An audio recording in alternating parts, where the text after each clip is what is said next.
چرا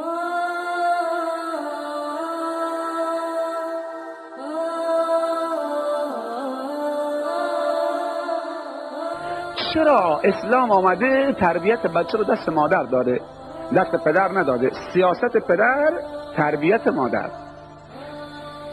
چرا مادر معلم انتخاب شده برای بچه؟ به خاطر که معلم باید دلسوز باشه و مادر از پدر خیلی دلسوزتره، عاطفش بیشتره، مهر و محبتش بیشتره.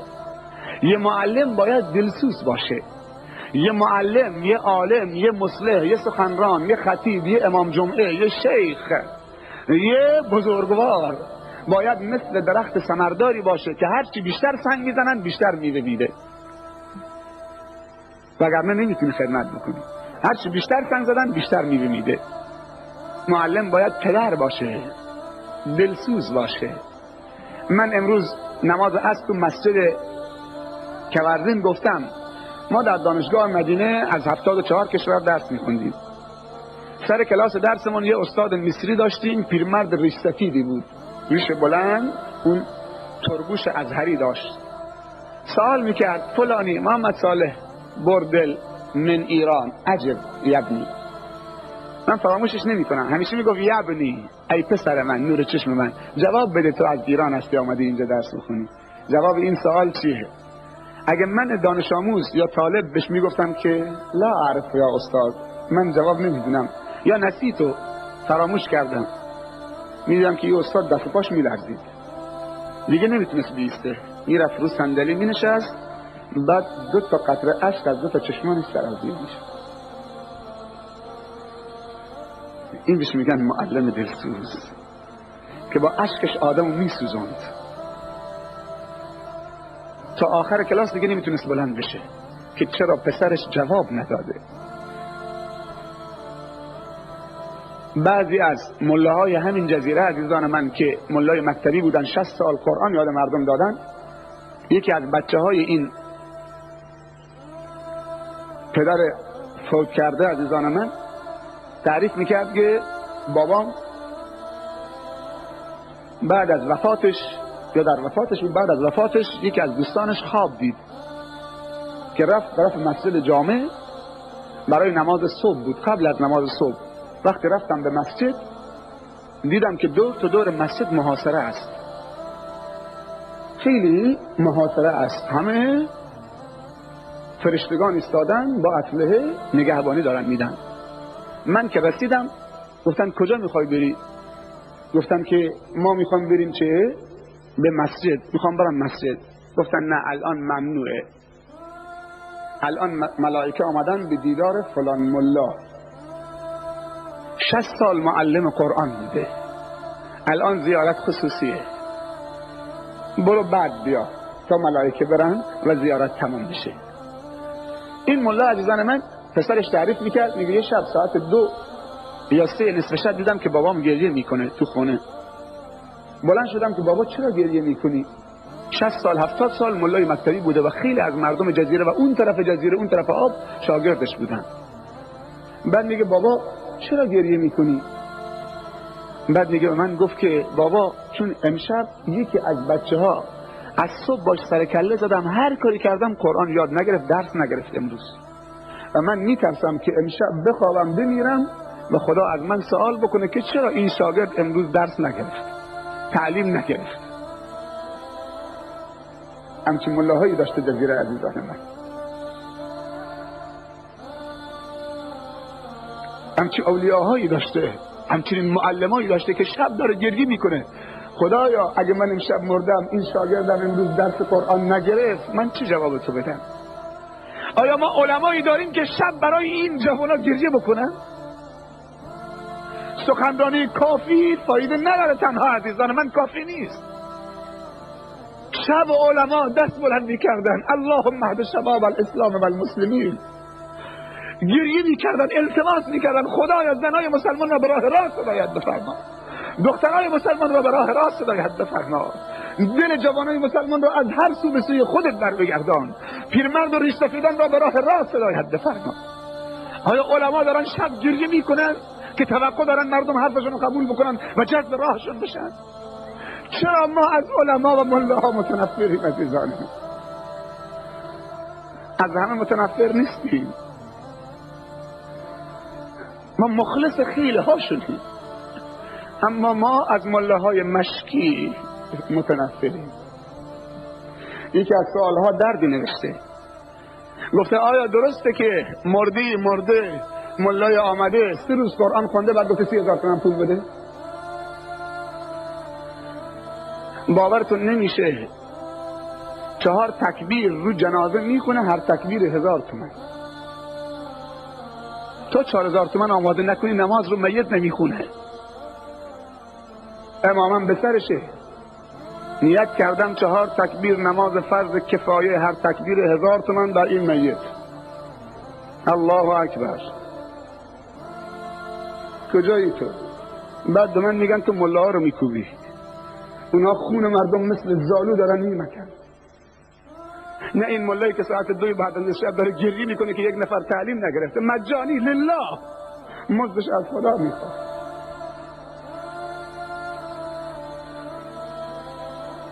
من تو همینطوری بدبخت نشدیم عزیزان من. ما مخلص خیلی از ملاها هستیم. امروز یک پیرمرد ریش سفیدی دیدم تو همین کبرزین، امام جمعه گذشتهشون بود، اصلا نور از چهرهش میباره.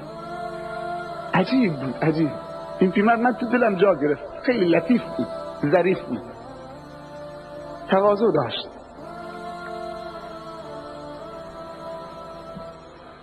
تو سخنرانی میدم که اشک از چشمش هم میباره و این آقا میگه 4 تکبیر. در حدیث وارد شده اگر مسلمونی رو جنازه نماز بکنه تا لب قبر بره دفنش بکنه 2 قیراط ثواب گیرش میاد. گفتم قیراط چقدر؟ گفت هر قیراطی مثل کوه احد در مدینه. فقط بری همراه جنازه و 4 تکبیر نماز روش بکنی دفنش بکنی 2 قیراط ثواب، هر قیراطی مثل کوه احد در مدینه. 4,000 تومان که 2 قیراط کجا؟ چه مفت داریم از دست میدیم هر قیراطی مثل کوه احد. معلم باید دلسوز باشه، گاه وقت هم سیاست بکنه. اگر میزنه مشت و صورت و تو سر و اینجا نه، تو چشم نه. من یادم میاد 3 راهنمایی بودم، معلم علوم داشتیم، خدا حفظش بکنه هر جایی هست، اگر مردم خدا رحمتش بکنه، منم که بخشیدم بشه. من میرفتم رو لبه دیوار، نه دیوار بالا، و تو حیاط مدرسه یک دفعه از دور سنگی پرت کرد به طرف من. حالا به شوخی بود، به هر طرفی بود، سنگ اندازه باقلا. از قضای ربانی سنگ آمد خورد اینجا، خون فواره زد. حالا معلم شرمنده عرق داره میکنه، پر دلچسب شد، چیزی نشد. رفتم خونه، دیگه نگفتم که جریان چه شده که بابام بفرستم اونجا و آشوب پا بکنه و کتکی بزنه به معلم. ولی تا آخر عمرش، تا زمانی که من تو سورو بودم و اونم بود، شرمنده من چه کار کرد. در حدیث وارد شده که سنگ پرت نکنی، سنگ کوچک، نه شکار میکنه، نه آهوی میندازه، نه کاری از پیش میبره، بلکه چشم بیرون میاده. حدیث ها کارش اینه که چشم کور میکنه. تو یه سیلی زدی تو چشمش، یه مشت زدی، فردا کور شد، چی میشه؟ جزای این مشت باید یه مشت بزنن تو چشمت کورت بکنن. العین بالعین، درسته؟ عین بالعین، نص قرآنه. اگه چشم کسی رو کور کردی، چشم همون چشم باید کور بکنه. تو آمدی که با علم کوری جهل رو از دل ببری، نه اینکه چه علم قیاسش نمیدی، مشت هم میزنی که چشم بیناش هم کور بکنی که اگه بتونه مطالعه بکنه مطالعه نکن. معلم‌ها دلسوز باشن، پدر باشن. خیلی سواله. خب این بس دیگه. این سوالو بکنم. میگه که اگر زن به شوهرش نرسد، شوهرش باید چه کار کند؟ باید کتکش بزند. نه کتکش نزند، من نگه شیخ گفته کتکش بزند، کتکش نزند.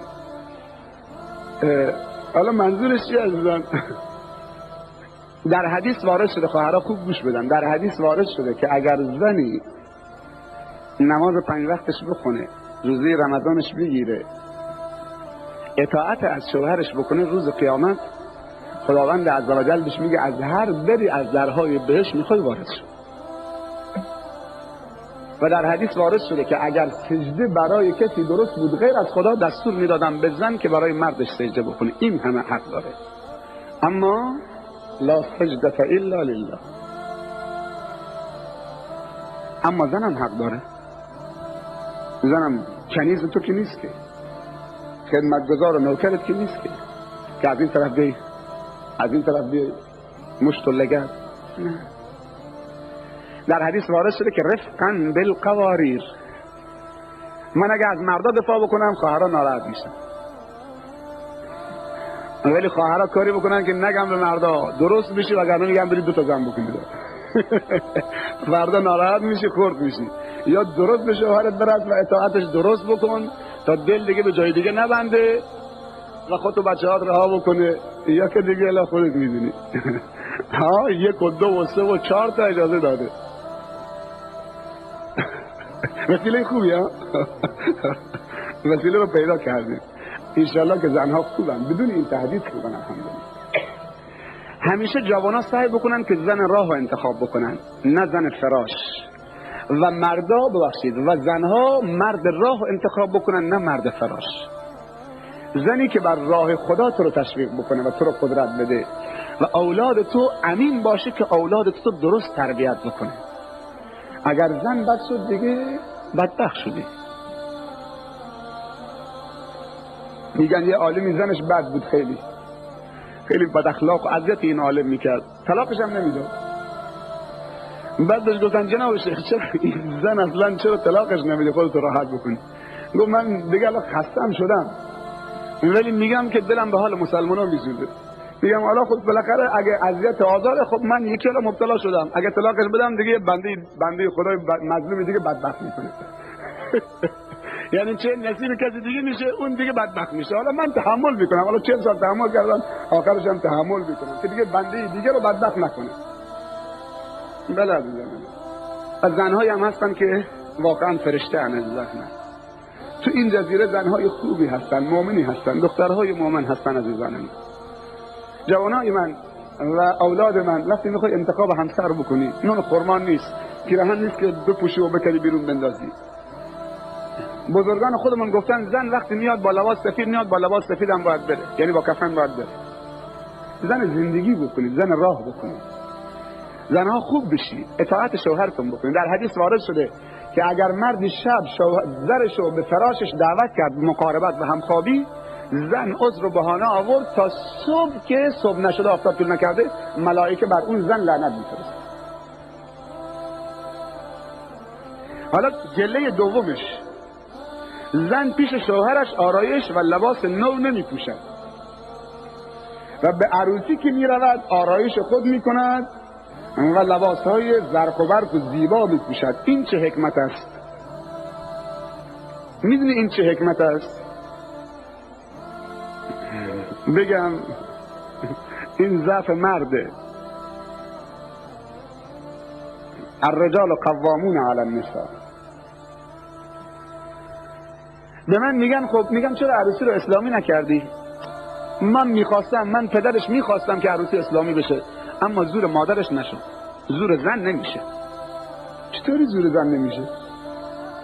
یعنی من و تو با این سبیل کلوفتمون و این ریش بلندمون و این بازوی کلوفتمون زور زن نمیدونی؟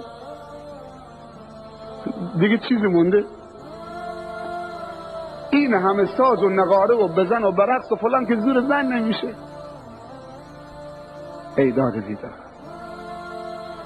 دیگه باید فاتحه این مردا خونده بشه.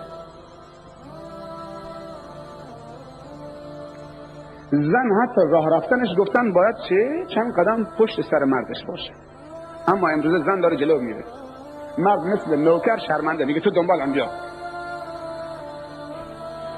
خودشو سرخ و سفید میکنه، 7 قلم آرایش، لباس نازو که شوهرش تو طول عمرش آه داره میکشه. از جلوش کرب با عطر و کلونش علنگوش هم به هم میزنه، میره بیرون. کجا میرید؟ برو بابا. هست چنین مردایی هستن، هیچ کاره هستن، انگار نه انگار تو خونه هست. راستم میگه این عزیزمون درد دل کرده. من به خواهرها بگم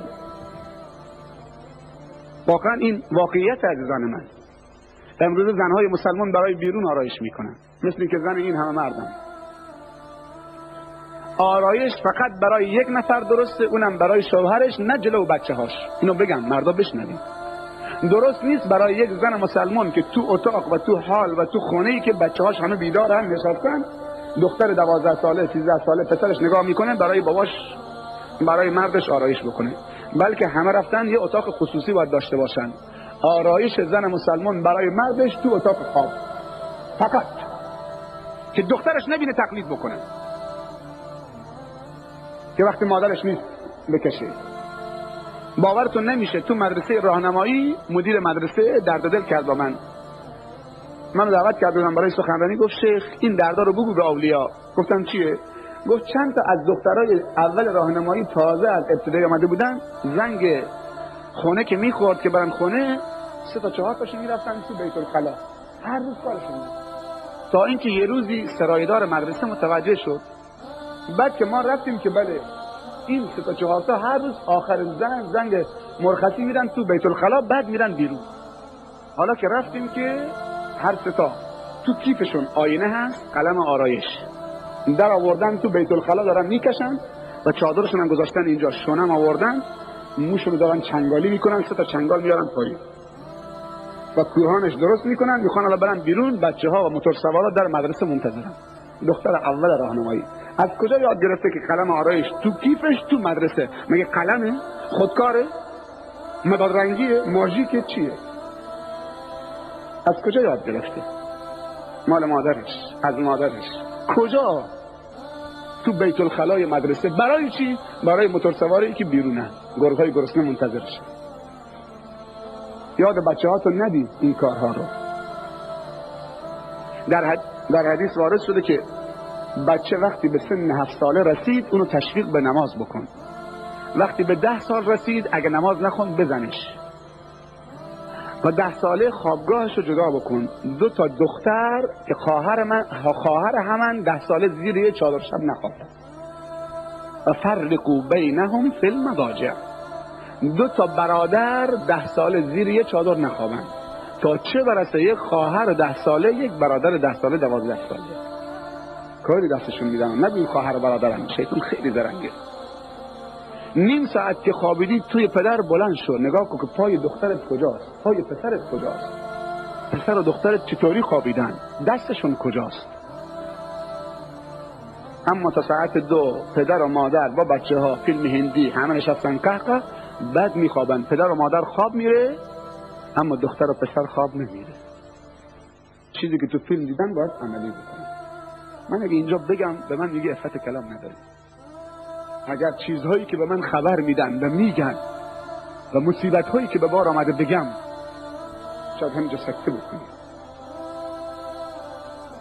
نتیجه سهل انگاری ویدیو آورده، فیلم هندی، فیلم شیش، فیلم خطرناک ترکی، فیلم انگلیسی آورده گذاشته، لوخت مادر سا 1000 کثافت بازی دارن انجام میدن. پدرم نشسته قه قه قه داره میزن، بچه هم داره گوش میده نگاه میکنه.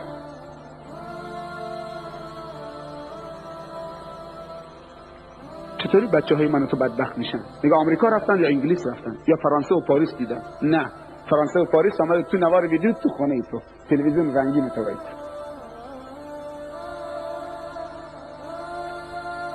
تلویزیون رنگین میخوای اینه، ویدیو میخوام اینه.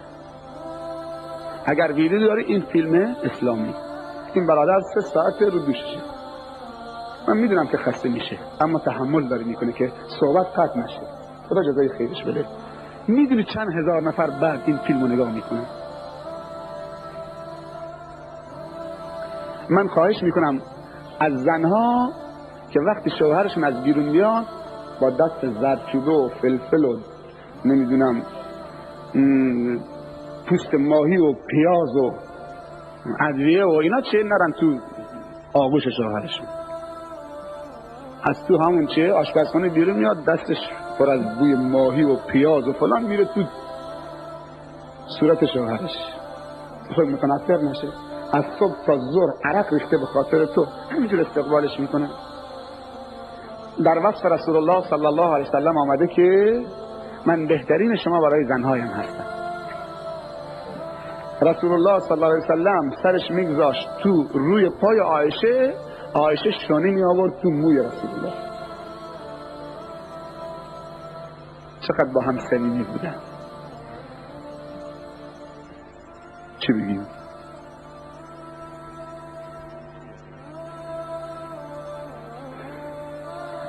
در روستای ما رسم است که داماد هنگام نماز خوندن در حجله روی چادر عروس نماز بخواند، آن هم جلو زنهای نامحرم. آیا درست است یا نه؟ آیا بند کشیدن درسته؟ شراب خوردن چی؟ رو چادر زن جلو مرد ناجلو زنهای نامحرم نماز بخونی؟ چرا چادر زن تحریک بشه؟ داره نماز میکنه، تو جا نماز بخونی. میدونه که این چادر مال زنشه. زن وقتی مردش نماز میکنه حق نداره از جلو چه نمازش رد بشه، چون تحریکش میکنه. من نمیدونم این سنت ها از کجا آوردن. عزیز سوال کرد حجله چطوره؟ اونجا جواب دادم. تو کورزین ازم سوال کردن حجله عزیزان 100 تا آینه زدن تو حجله. خیلی زشته آدم تو حجله، بالاخره زن و مرد لباسشون در میارن، بالاخره لباس همون خوابن. خود زشته آدم تمام اعضای بدنش تو این 100 تا آینه ببینه از همه طرف. خیلی قبیحه. اسلام گفته وقتی میخوای بری استحمام بکنی، حمام بگیری، تمام لباس در نیار. خدا اولاتره که تازه شرم میکنی. بالاخره خودت هم شرمگاه تو ببینید آدم حالتش به هم میخوره. این همه آینه، 100 تا آینه چی باشه آخه؟ یک آینه کافیه، 2 تا هم غالیچه کافیه. دیوار تازه گچبوری شده، گچکاری کردن، سوراخ کردن. این اسراف نیست؟ این همه غالیچه سوراخ کردن اسراف نیست؟ چقدر وقت میگیره باید زنها و دخترها تو این شهر بچرخن تو کل سوزا برای جمع کردن آینه و چه؟ ساده بابا، ساده زندگی بکنید عزیزان من. دل به آخرت ببندید، آخرتتون و قبرتون زینت بکنید، آرایش بکنید. فردا از دستتون میره پشیمان میشید. سعی بکنید که خاطره های خوبی از زندگیتون داشته باشید، نه خاطره های اسراف و معصیت و گناه. و همچنین سر همدیگر رو به هم میزنن. حالا کشکی خودشون سرشون به هم میزدن، یعنی عروس داماد. اما یه مرد نامحرم میاد داخل اینجا زنه، خب زن برای اون یکی مادرشه یا چکارش؟ محرمش. خوبه، بازم خوبه. اما جاهای دیگه مرد نامحرم از زن میره تو حجله، سر داماد عروس به هم بزنه. اصلا سر برای بچه به هم بزنه، میگه صیغه عقد جاری نشده. یعنی تا سرشون به هم نخوره اینا محرم هم نمیشن، یا زناشو نمیشن، بالاخره زن شوهر نمیشن. حتما باید بعضم چه یک دفعه از دستشون میاد کاه محکم. نه من بالاخره چه میدونم که محکم میزنن. تو نمیخواد که بگی سبب میزنن که چه اجازه بدی. لزومی نیست که سرشون به هم بزنن. صیغه عقد کافیه، حلال شده، زن شده. دیگه سرش برای چه به هم بزنن؟ یه رسم دیگه، مهریه حق کیه؟ حق زنه. الان رسم تو بعضی از شهرها پدر زن میگه اگه مهریه مثلا 20 مسقال 100,000 تومان هم آلمان جداگونه شده. هست حالا تو جزیره نمیدونم هست نه، میگه اول 100,000 تومان مال من بدید، بعد چه 20 مسقال مال دخترم. همون 20 مسقالش هم میگیره. هست. من دارم میگردم بابا، دنگ تو دولک، دنگ تو طولک. من زیر این نخلستان دارم میگردم، تو طولک هم همه چی هست. حالا تو اگر از تو جزیره بیرون رفتی، من تا بوشهر هم رفتم برای عروسی. تو جزیره شیف بوشهر 2 تا عروسی بوده من رفتم. تو اصلویه، تو نخل تقی، تو احشام گاوبندی، تو این طرف تا گرو کنه نمیدونم فلان جاهایی که تو نرفتی. رقصیدن زن جلو زن ایرادی دارد؟ یه نفر بلند بشه مرد جلو مرد برقصه، یه نفر بلند بشه ایراد داره. اگه شرم و حیا نداشت بلند میشه. همه مردن که کسی نیست که. چرا بلند نمیشه؟ چون شخصیت داری، آبرو داری. میدونی معنی رقصیدن چیه؟ نه ذکر کردن، نه اون اذوا، یعنی سرکنگی ریختن. زشت نیست یک زن مسلمان با شرم و حیا بیاد سینه شو دنبش رو بلرزونه جلو زنها، به نمایش بگذاره. فردا همون زنها چه میرن پیش مردا میگن که بله فلان زن اینطوری میرن. بعد گفته رقصیدن در جلو زنان بیگانه، در جلو زنان خودی و بیگانه. حب رقصیدن از تو دلتون در بیارید. حب موسیقی، چیزی که شما رو به رقص در بیاره، از تو دلتون در بیارید. علما گفتن که هر گوشی که دوست داره موسیقی بشنوه، آلات لهو و لعب و ابلیسی بشنوه، عود، نیمون، ساز، جاز، ارگ، گیتار، چنگ، این صدا و صوت خواننده ها نفاق در دلش ایجاد میکنه. دیگه از صدا و صوت قرآن بدش میاد. واقعا هم همینطور عزیزان. گاه وقتی تلویزیون میگیریم امارات قرآن داره میخونه، پدر نمازم میخونه، مسجدم میره، چرخش بده اونجا بگیر که سمیر توفیق داره میخونه. همتون میدونید که من چه دارم میگم.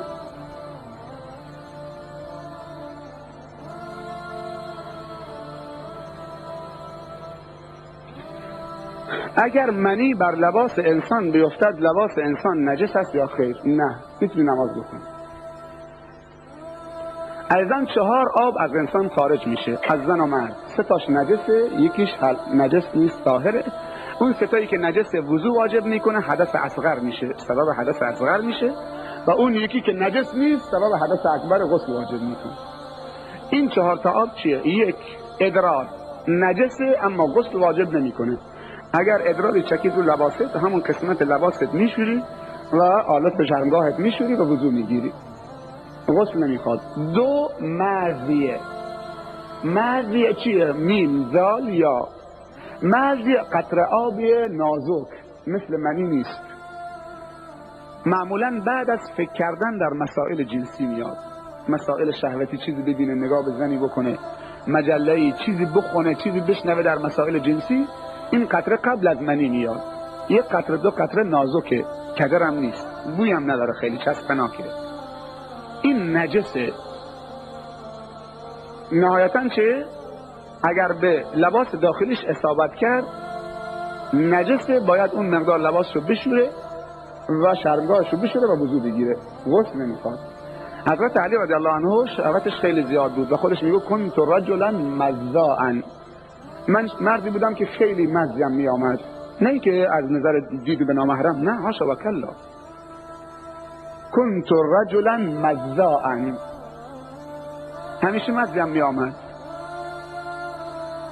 بعد از اونجایی که فاطمه دختر رسول الله صلی الله علیه و همسر من بود، روم نمیشد که از رسول الله صلی الله علیه و سوال بکنم حکم این مسئله، و تا مزیم میآمد میرفتم غسل میزدم. به جای رسید که در زمستان با مشکل دچار شدم، دست پام تکه تکه شد از بس غسل زدم، تا اینکه ابو دردا یا یکی از اصحابو بهش گفتم که برو پیش رسول الله صلی الله علیه و برای من سوال بکن، من روم نمیشه، دخترش فاطمه زن منه، همسر منه. بعد که رفت سوال کرد، گفت اگر کسی مزا باشه، مزش بیاد زیاد، نه در نتیجه تفکرات شهوانی و مسائل فکر کردن در مسائل جنسی، همینجوری بیاد، حکمش چیه؟ غسل داره یا غسل نداره، یا فقط حدث اصغر وضو واجب میکنه؟ بعد که سوال کرد گفت نه، کافیه که همون مقدار لباستو بشورید و شرمگاهتو بشورید و وضو بگیرید، غسل واجب نیست. حضرت علی راحت شد و درسم برای من تو داد و حکم شرعی هم ثابت شد که مزی نجس هست، باید شست، اما غسل واجب نمیکنه. آب سومی عزیزان من که نجسه بهش میگن ودیه، واو و دال و یا. این کدر غلیظه، مثل منی، بو هم داره، 2 قطره 3 قطره هم بیشتر نیست. کی میاد؟